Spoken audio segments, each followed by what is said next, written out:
Hello जी, नमस्कार। कैसे हैं आप सभी? बहुत बहुत स्वागत है आप सभी का। आपने सुना होगा कि जब छोड़ दोगे तो सब कुछ मिल जाएगा।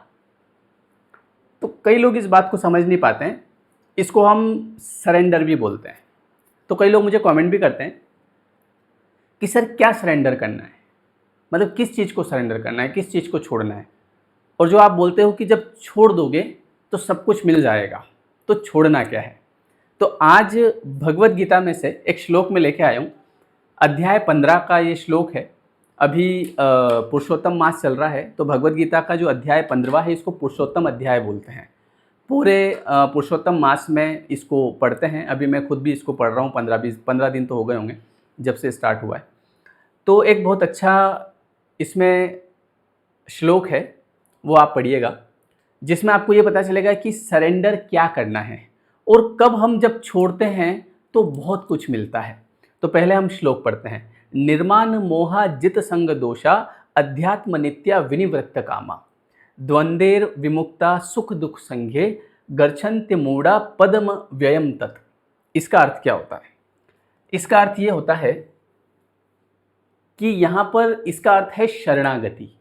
सरेंडर मतलब शरणागति। जैसे हम ईश्वर के सामने जाते हैं, भगवान के सामने जाते हैं, तो भगवान के सामने कई बार हम किसी चीज़ को लेके, सबके जीवन में चीज़ें होती है कुछ ना कुछ, क्योंकि चूँकि हम मृत्यु लोक में हैं, है ना।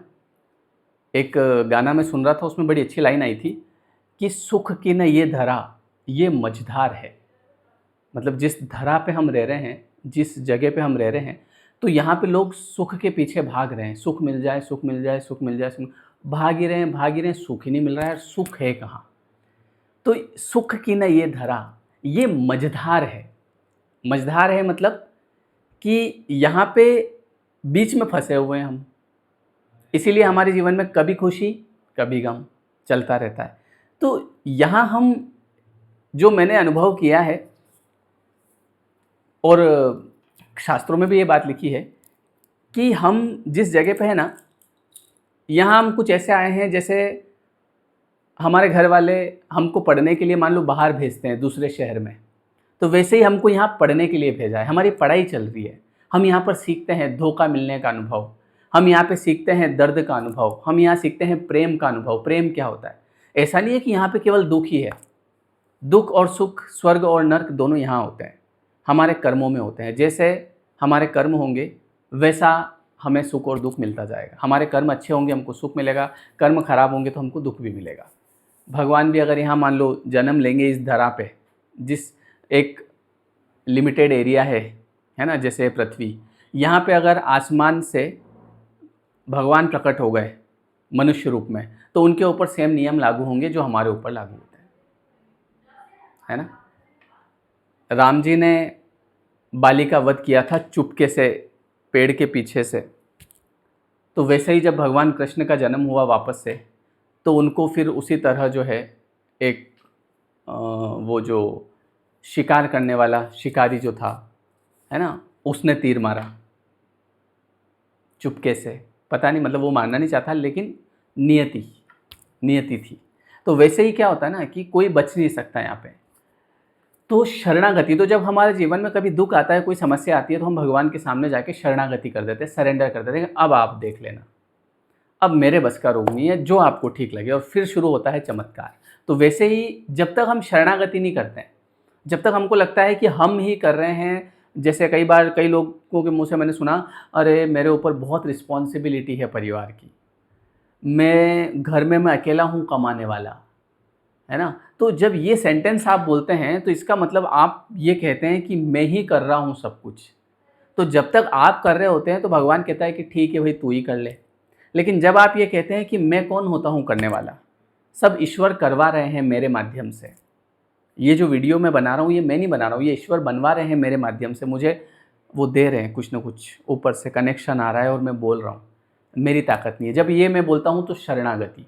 और जब मैं ये बोलता हूँ कि तुम जानते नहीं हो अभी मैं कौन हूँ, है ना, अभी अभी कितने लोग जानते हैं मुझे, अभी मेरा कितना नाम चलता है, तो भगवान बोलेंगे 1-2 मिनट अभी। तो होता क्या है ना, हम कुछ नहीं कर रहे होते हैं, सब ईश्वर की कृपा से होता है। जैसे हम कहते हैं उनकी मर्जी के बिना एक पत्ता नहीं हिलता, बिल्कुल नहीं हिल सकता, है ना। तो शरणागति का जो अर्थ है वो ये है कि जिस प्रथम योग्यता की आवश्यकता है वह है मिथ्या अहंकार को से मोहित न होना। कई बार हमारा मिथ्या अहंकार, अरे सर आपकी तो बात ही अलग है, तो आप उससे मोहित होकर आप यहाँ चढ़ के बैठ गए चने के झाड़ पे, बोले मेरे जैसा तो कोई नहीं है। आपको किसने बनाया? बहुत सारे शरीर है इस संसार में, लेकिन सब आपके जैसे क्यों नहीं है? कई आपसे बहुत बेहतर है, आप उनके जैसे क्यों नहीं है? भाई कई बॉडी ऐसी है जो आपसे 1000 गुना अच्छी है, आपसे 1000 गुना 1 करोड़ गुना ज़्यादा ज्ञान है उनके अंदर, आपके अंदर क्यों नहीं है वो? और कई ऐसे भी हैं जिनको नहीं है बिल्कुल भी, तो आपको भगवान वैसा भी बना सकता था। समझ गए? तो अहंकार से मोहित नहीं होना। कोई भी काम आप कर रहे हो, आप अगर अपने घर में आप मान लो अकेले कमा रहे हो, तो ये नहीं बोलना मैं अकेला कमाने वाला, ये सब खाने वाले, क्योंकि ये लाइन जो है ना, ये लाइन आपका सब गड़बड़ कर देगी। यहाँ पे आपको ये बोलना है कि यार पूरे परिवार में ईश्वर ने मुझे चुना, हो सकता है मैं दूसरे इंसान की जगह भी हो सकता था, लेकिन मुझे चुना, इसके लिए ईश्वर का धन्यवाद। यहाँ से बढ़ना शुरू हो जाएगा। और जब आप बोलेंगे कि मैं अकेला कमाने वाला, सब खाने वाले, तो फिर भगवान बोलेगा ठीक है अब तो खुद को ही खिला ले। भाई हम खुद भी नहीं खा सकते, हमारी व्यवस्था भी भगवान करता है। तो हमको ईश्वर ने चुना है, उस पूरे परिवार में हम अकेले को चुना है। तो जब आप ये बोलते हैं तो बढ़ता है। चूंकि बुद्धिजीव अपने को प्रकृति का स्वामी मानकर गर्वित करता है, अतः उसके लिए भगवान की शरण में जाना कठिन होता है। भाई उसको लगता है कि मैं ही कर रहा हूँ, ये मैंने कर दिया, वो मैंने कर दिया, मैंने इतने बच्चों की शादी करा दी। जैसे कई लोग बोलते हैं ना, हमने हमारे 2 ही बच्चों की शादी करा दी, 3 ही बच्चों की शादी करा दी, हमने ये कर दिया, हमने मकान बना दिया, हमने अपनी ज़िंदगी में बहुत मेहनत करी। ये कृपा होती है, आपके ऊपर कुछ न कुछ कृपा हुई आपके ही कर्मों से, पुराने कर्मों की वजह से, कि सब हो गया। नहीं तो कई लोग ऐसे हैं जो सब कुछ करना चाह रहे हैं, उनके पास बहुत कुछ है, बहुत पहचान है, पैसा है, लेकिन फिर भी कुछ नहीं हो रहा है। कृपा कैसे मिलती है सर? कृपा सेवा से मिलती है। जब आप सेवा करते हैं, जब आप भजन करते हैं, नाम जाप करते हैं, तो आपके ऊपर कृपा बरसती है। जब आप किसी का दिल नहीं दुखाते हैं, जब आप लोगों को हंसाते हैं, आपकी वजह से लोग खुश होते हैं, आपको दुआएं देते हैं अंदर से, वाह जा बेटा खुश रहे, तो आपके ऊपर कृपा होती है। काम अपने आप होते हैं, अपने आप शादियां होती है, अपने आप घर बनते हैं, अपने आप पैसा आता है, कुछ करने की ज़रूरत नहीं होती है। पर उसके लिए कृपा की ज़रूरत पड़ती है। जब आप कहीं मंदिर में जाके झाड़ू लगा देते हैं, जब आप कहीं कोई सेवा दे देते हैं, समझ गए? उसे वास्तविक ज्ञान के अनुशीलन द्वारा ये जानना चाहिए कि वह प्रकृति का स्वामी नहीं है। हम यहाँ पे पता है कैसे हैं?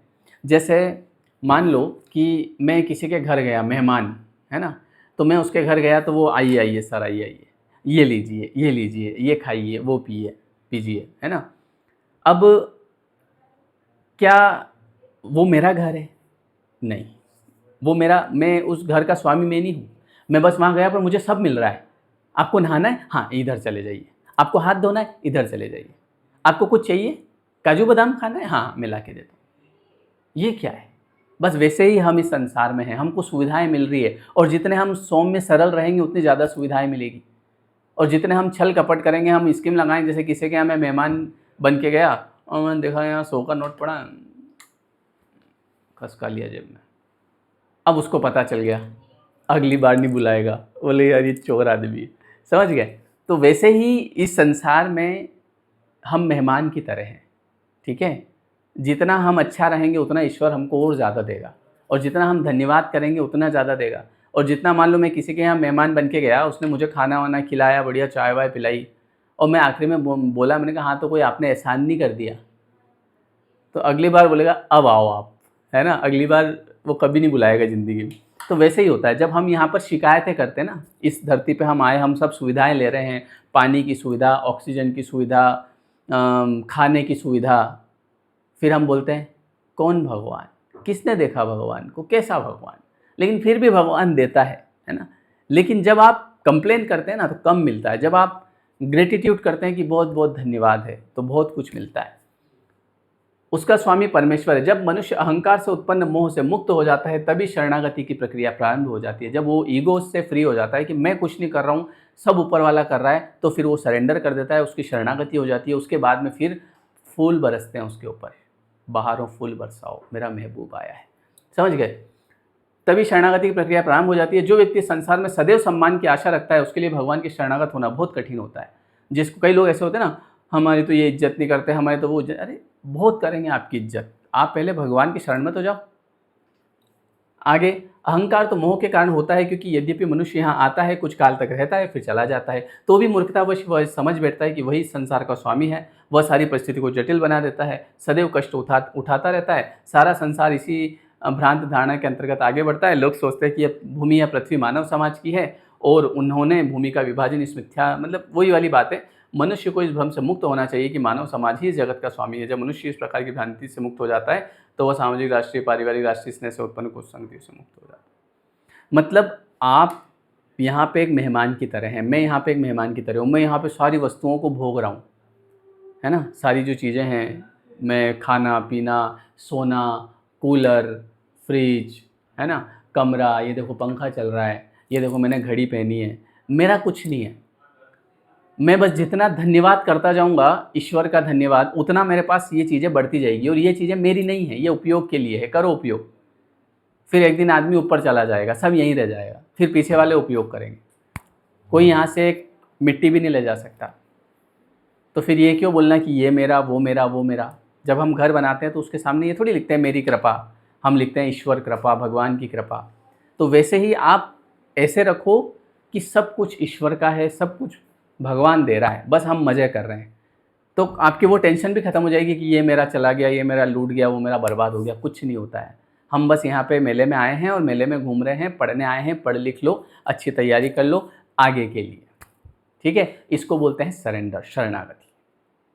तो ये वीडियो कैसा लगा कमेंट करके बताएं, और मिलते हैं फिर हम नेक्स्ट वीडियो में। और हमारा जो नया जो कोर्स है 21 डेज़ वाला, वो 15 से शुरू होगा। डिस्क्रिप्शन में मैंने लिंक आपको दे दी है, 15 जून रात को 9 बजे, ठीक है जी। चलिए, बहुत बहुत धन्यवाद। वीडियो कैसा लगा कमेंट जरूर करिएगा। मिलते हैं कल की वीडियो।